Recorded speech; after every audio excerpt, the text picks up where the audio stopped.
Hello friends, welcome back to Anveshana channel. आज हम लोग पढ़ेंगे जूही की कली कविता, जो सूर्यकांत त्रिपाठी द्वारा रचित है। ठीक है, तो ये कविता हमारे सिलेबस में है, यूनिट 5 हिंदी कविता के अंतर्गत ये कविता हमारे सिलेबस में है। ठीक है, तो आज हम लोग इस कविता को पूरा लाइन बाय लाइन उसके भावार्थ को समझेंगे। ठीक है, तो आज हम लोग इस कविता को पूरे डिटेल से पढ़ेंगे। ठीक है, चलिए पढ़ना स्टार्ट करते। देखिए, सबसे पहले हम लोग देखते हैं कि इस कविता में जो पवन है, ठीक है, हवा है, ये नायक है। ठीक है, और जूही की कली नायिका है। और इस कविता में मानवीकरण अलंकार और रूपक अलंकार का प्रयोग हुआ है। ठीक है, साथ ही वियोग श्रृंगार का भी चित्रण देखने को मिलता है। चलिए अब हम लोग पढ़ना स्टार्ट करते हैं जूही की कली कविता। यहाँ पे विजन वन वलरी पर, ठीक है, विजन मतलब जो जन रहित है। ठीक है, मतलब ऐसा वन जहाँ लोग वहां पे आते जाते नहीं है। ठीक है, लोगों से रहित, ठीक है, जन से रहित विजन कहलाता है। ठीक है, तो ऐसा वन है जिसमें लोग नहीं है। ठीक है, और वलरी, वलरी मतलब बेल या लता पर। ठीक है, तो यहाँ पे बताया जा रहा है कि विजन वन वलरी पर, ठीक है, एक ऐसा जंगल है जहाँ पे लोग आते जाते नहीं है। ठीक है, और वहां पे एक बेल, ठीक है, बेल है। ठीक है, बेल या फिर लता है। सोती थी सुहाग भरी स्नेह स्वप्न मगन। ठीक है, तो वहां पे सोई हुई थी। ठीक है, कौन सोई हुई है? तो जूही की कली, ठीक है, जो नायिका है वो उस बेल में, ठीक है, उस लता पे सोई हुई है। ठीक है, सुहाग भरी मतलब प्रेम से परिपूर्ण, ठीक है, वो सोई हुई है। स्नेह है, ठीक है, मतलब स्नेह से परिपूर्ण। स्वप्न मग्न, ठीक है, स्वप्न में लीन होके जो नायिका है जूही की कली वो सोई हुई है। ठीक है, आगे देखिए, अमल कोमल तनु तरनी जूही की कली। ठीक है, अमल मतलब क्या हो गया? अमल का मतलब होता है सफेद, श्वेत, स्वच्छ। ठीक है, तो कवि ने ऐसा क्यों कहा है? क्योंकि जूही की कली, ठीक है, जो फूल होता है जूही का फूल, वो सफेद रंग का होता है। ठीक है, इसीलिए इसके लिए अमल शब्द का प्रयोग किया है। ठीक है, तो अमल कोमल तनु, ठीक है, तनु मतलब शरीर। ठीक, तो वो जो जूही की कली है, ठीक है, उसका शरीर सफेद कोमल कोमल शरीर है। तरुणी, तरुणी मतलब वो जूही की कली युवती है। तो यहाँ पे लेखक ने जूही की कली के सौंदर्य का वर्णन किया है। दृग बंद किए, ठीक है, दृग मतलब हो गया नेत्र या आंख। ठीक है, तो वो अपने आंखों को बंद किए हुए, शिथिल मतलब एकदम स्थिर, पत्रांक में, ठीक है, पत्रांक मतलब क्या हो गया? पत्तों के अंक। ठीक है, यानी पत्तों के गोद में जूही की कली, ठीक है, आंखें बंद करके एकदम स्थिर से आराम से सोई हुई है। बसंती निशा थी। ठीक है, तो उस समय कौन सा ऋतु था? तो बसंत ऋतु। ठीक है, तो बसंत ऋतु था, और हम लोग जानते हैं कि बसंत ऋतु क्या है? प्रेम का ऋतु है। ठीक है, तो बसंत ऋतु निशा थी, मतलब बसंत ऋतु की रात्रि थी। फिर आगे देखिए, विरह विधुर प्रिया संग छोड़। ठीक है, विरह विधुर मतलब विरह से व्याकुल। जो जूही की कली है, ठीक है, वो अपने प्रेमी के याद में, ठीक है, वो विरह से व्याकुल है। ठीक है, तो प्रिया संग छोड़ उसका जो प्रेमी है, ठीक है, उसे छोड़कर चला गया है। ठीक है, तो जूही की जो कली है वो अपने प्रेमी को याद कर रही है, उसके विरह में व्याकुल है, और उसका जो प्रेमी पवन है वो उसको छोड़कर चला गया है। किसी दूर देश में था पवन। ठीक है, तो जो पवन है वो किसी दूर देश में था। ठीक है, जूही की कली यहाँ पे थी, और उसका जो प्रेमी पवन है वो किसी दूर देश में चला गया है। ठीक है, जिसे कहते हैं मलया नील, ठीक है, मलया नील, ठीक है, अगर इसको तोड़ेंगे तो मलय प्लस अनिल, ठीक है। तो मलयानीन कैसा जगह है, देखिए यहाँ पे बताया जा रहा है कि यह दूर में दक्षिण में वो स्थान है, ऐसा माना जाता है, ठीक है। ये मलयानील दक्षिण में, ठीक है, एक स्थान है और ऐसा माना जाता है कि उस स्थान में, ठीक है, बहुत से चंदन के वन है, ठीक है, चंदन के पेड़ है और वहाँ शीतल वायु चलती है। वह वायु चंदन से युक्त वायु होती है, ठीक है, वहाँ जो वायु चलता है, पवन चलता है, वो चंदन से युक्त होता है, ठीक है।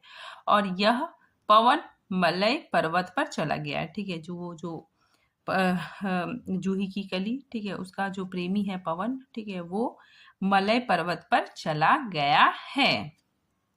आई याद बिछुड़ने से मिलन की वह मधुर बात, ठीक है। तो यहाँ पे जूही की कली, ठीक है, जो नायिका है उसे तो अपने प्रेमी की याद आ रही है, साथ ही पवन, ठीक है, जो प्रेमी है, ठीक है, उसको भी अपनी प्रेमिका की याद आ रही है, ठीक है। उसी चीज को यहाँ पे बताया जा रहा है कि आई याद बिछुड़ने से मिलन की वह मधुर बात, ठीक है, मतलब पवन को भी अपनी प्रेमिका जूही की कली की याद आ रही है, ठीक है। जब वो अलग हो गए, ठीक है, मतलब इस समय वे अलग है, तब उन्हें मिलन, जब वे मतलब मिले थे, मिलन के वे मधुर बात याद आ रही है, ठीक है। तो पवन को भी अपनी प्रेमिका जूही की कली की याद आ रही है और जूही की कली के साथ बिताए गए मधुर क्षणों को, ठीक है, मधुर बातें भी याद आ रही है। आई याद चांदनी की धुली हुई आधी रात, ठीक है, मतलब आई याद जब चांदनी बिखरी हुई थी, ठीक है, मतलब चांदनी बिखरी हुई थी, बसंत ऋतु है, चांदनी बिखरी हुई है, ऐसे में आधी रात के समय पवन को, ठीक है, अपनी प्रेमिका जूही की कली की याद आ रही है।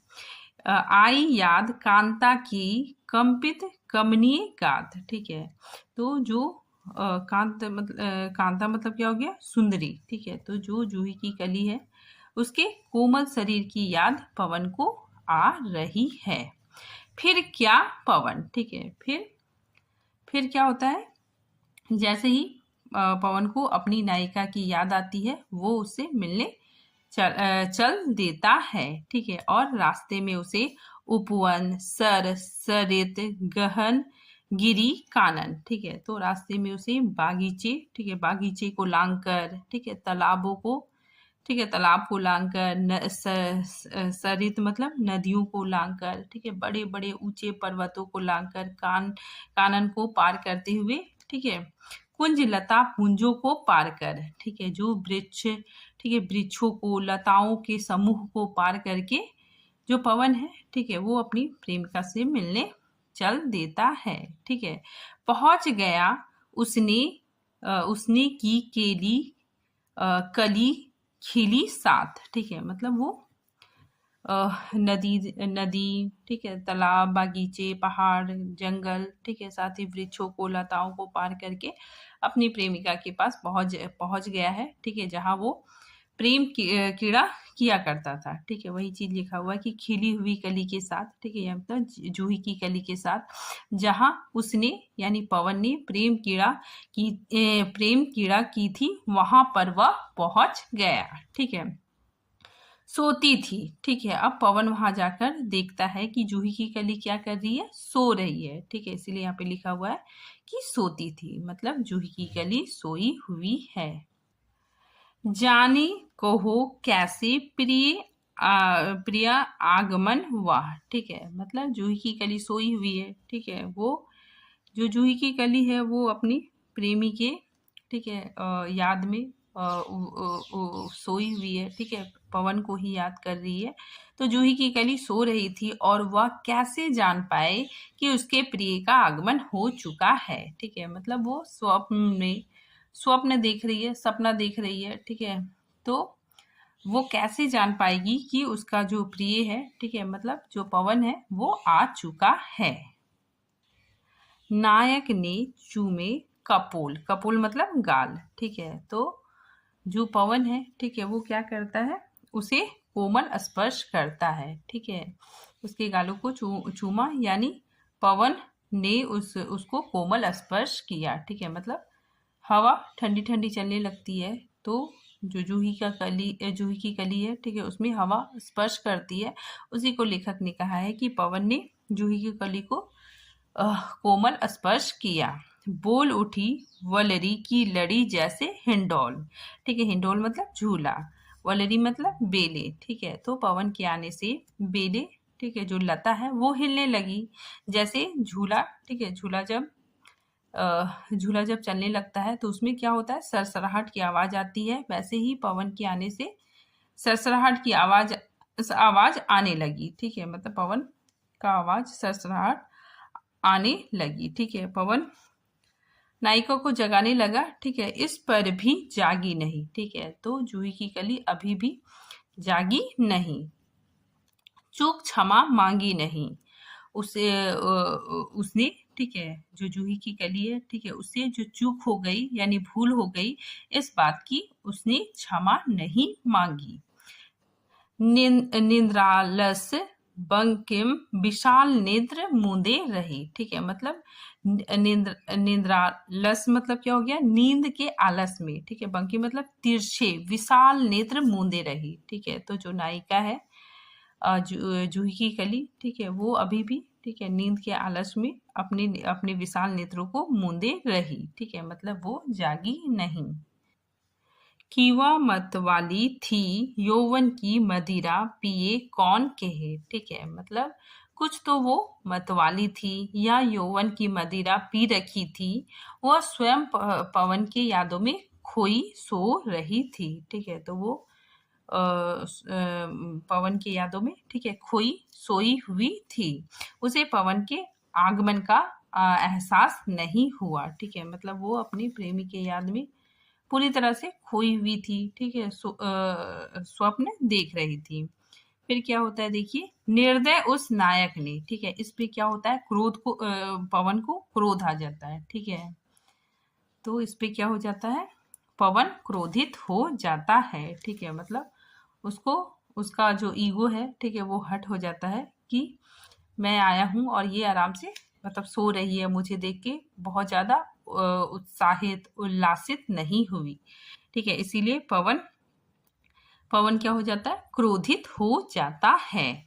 निपट निठुराई की, तो पवन उसके प्रति यानी जूही के प्रति पवन ने कठोरता दिखाई। तो पवन ने कठोरता दिखाई कि झोंकों की लड़ियों से, मतलब पवन, ठीक है, बहुत क्रोधित हो गया और उसने झोंकों की लड़ियां लगा दी, अर्थात उसने अपनी गति बहुत तेज कर दी। सुंदर सुकुमार देह सारी झकझोर डाली, ठीक है। मतलब जो नायिका सोई हुई थी उसके कोमल कोमल शरीर को क्या हो गया, आघात पहुंचा, ठीक है। क्योंकि जो पवन है, ठीक है, वो अपनी झोंकों से, ठीक है, सब कुछ तहस नहस करने लगा, ठीक है। और उसके झोंकों के थपेड़ों से जो जूही की कली है, ठीक है, उसके कोमल शरीर पर आघात हुआ। मसल दिए गोरे कपोल गोल, ठीक है, कपोल मतलब गोल और गोरे मतलब सफेद, उसके जो सफेद गाल है, ठीक है, वो भी आघात हो गए, ठीक है। तो यहाँ पे बताया जा रहा है कि पवन ने अपनी तेज झोंकों से सब कुछ तहस नहस करना शुरू किया, ठीक है। पवन क्रोधित होकर अपनी झोंकों को तेज गति से चलाने लगा, जिससे नायिका के कोमल शरीर पर आघात लगता है। चौक पड़ी युवती, ठीक है, जिससे, ठीक है, वह जूही की कली हड़बड़ाकर उड़ जाती है, ठीक है, वो चौक पड़ती है, ठीक है, क्योंकि हवा बहुत तेज चल रहा था, ठीक है। फिर आगे, चकित चितवन निज चारों ओर फिर, ठीक है। तो वो जूही की कली चारों ओर आश्चर्य से, ठीक है, चारों ओर देखने लगती है। हीर प्यारे की सेज पास, मतलब पवन को, ठीक है, प्यारे किसके लिए आया, पवन को, ठीक है। तो पवन को अपने पास देखकर जो नायिका है जूही की कली, वो बहुत प्रसन्न होती है, ठीक है। तो उसी चीज को बताया जा रहा है कि अपने पास अपनी प्रेमी पवन को, ठीक है, पवन को देखकर वो हर्ष से उल्लासित हो उठती है। नर्म मुख हंसी खिली। ठीक है, तो जो नायिका है उसके कोमल चेहरे पर हंसी आ गई, वो उल्लासित हो उठी। खेल रंग प्यारे संग। ठीक है, प्यारे किसके लिए आया? पवन के लिए। तो फिर क्या होता है? खेल रंग प्यारे संग। फिर दोनों प्रेमी प्रेमिकाओं के गिले शिकवे दूर हो जाते हैं, दोनों का मिलन हो जाता है, दोनों प्रेम के रंग में डूब जाते हैं, अर्थात दोनों का मिलन हो जाता है। इसी के साथ ये कविता यहीं पे समाप्त होता है। अब देखिए यहाँ पे भावार्थ। ठीक है, भावार्थ लिखा हुआ है। ठीक है, तो इसको हम लोग पढ़ते। देखिए, कवि निराला जी कहते हैं कि जूही की कली विरह में पीड़ित नायिका का रूप है, जो अपने प्रेमी पवन के विरह में तड़प रही है, जो उसे छोड़कर दूर मलयागिरी पर्वत पर चला गया है। वह अपने प्रेमी के स्वप्न में ही खोई रहती है कि कब उसका प्रेमी आएगा और उन दोनों का मिलन होगा। दूर मलयगिरी पर्वत पर गए उसके प्रेमी पवन को भी अपनी प्रेमिका की याद आती है। ठीक है, तो पवन को भी अपनी प्रेमिका की याद आती है, तो वह अपनी प्रेयसी से मिलने के लिए तड़प उठता है और वह अपनी प्रेयसी जूही की कली से मिलने के लिए चल पड़ता है। जब वह अपनी प्रेयसी के पास पहुंचता है तो उसकी प्रेयसी जूही की कली उसके सपनों में खोई निश्चल आंखें मूंदे पड़ी रहती है, मतलब वो सोई रहती है। उसे अपने प्रेमी के आने की कोई सुध बुध नहीं है और वो अपने प्रेमी के स्वागत में उठती नहीं है। तो उसके प्रेमी को लगता है कि वह जूही की कली को उसके आने का उसे कोई हर्ष नहीं हुआ। ठीक है, तो पवन को लगता है कि जूही की कली को, ठीक है, जो उसकी प्रेमिका है, उसके आने का उसकी प्रेमिका को कोई हर्ष नहीं हुआ। ठीक है, तो इसमें क्या हो जाता है? उसके ईगो को हर्ट होता है।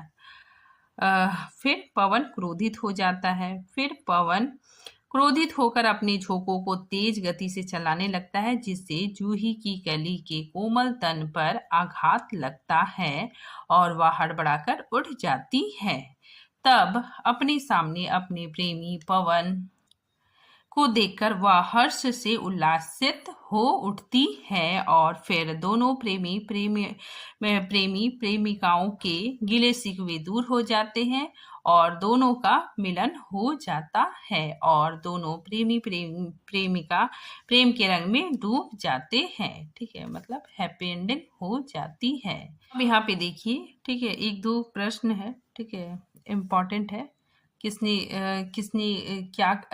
मतलब निराला जी के बारे में क्या कहा है। ठीक है, इम्पॉर्टेंट है। तो देखिए, निराला जी के विषय में किसने कहा है कि बहुवस्तु अस्पर्शनीय प्रतिभा निराला जी में है। ठीक है, तो ये वाक्य किसने कहा है? तो आचार्य रामचंद्र शुक्ल जी ने कहा है। ठीक है, नेक्स्ट देखिए, जूही की कली में जिस परिणय का चित्रण किया गया है वह पंत और प्रसाद के परिणय चित्रण के तरह कुंठाग्रस्त नहीं है और न रीतिकालीन कवियों की तरह स्थूल है। उपरोक्त कथन किसका है?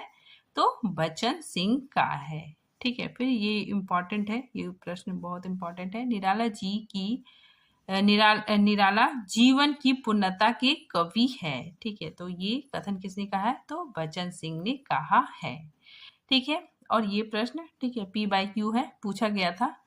तो देखिए, निराला जी पर बंग भाषा की काव्य शैली का प्रभाव समास में गुफित पद वलरी क्रियापद के लोप आदि में स्पष्ट झलकती है। लाक्षणिक व लक्ष्य लाने की प्रवृत्ति इनमें उतनी नहीं पाई जाती जितना प्रसाद और पंत में। किसने कहा है? तो आचार्य रामचंद्र शुक्ल जी ने कहा है। अब देखिए, निराला जी की महत्वपूर्ण काव्य कृतियां। ठीक है, वेरी वेरी इंपॉर्टेंट है, पूछा जाता है। ठीक है, साथ ही इसको कर्म से लगाने के लिए भी पूछा जाता है, तो इम्पोर्टेंट है। सबसे पहले अनामिका 1923 ईस्वी में प्रकाशित, फिर परिमल 1930, गीतिका 1936, तुलसीदास 1938, कुकुरमुत्ता, ठीक है, इंपॉर्टेंट है, 1942, अनिमा 43, बेला 1946, नए पत्ते 1946, अर्चना 1950, आराधना 1953, ठीक है। गीत गूंज 1954 और सांध्य काकली 1959 ईस्वी, ठीक है। वेरी वेरी इंपॉर्टेंट है। इनका जो प्रथम संग्रह है वो अनामिका, ठीक है,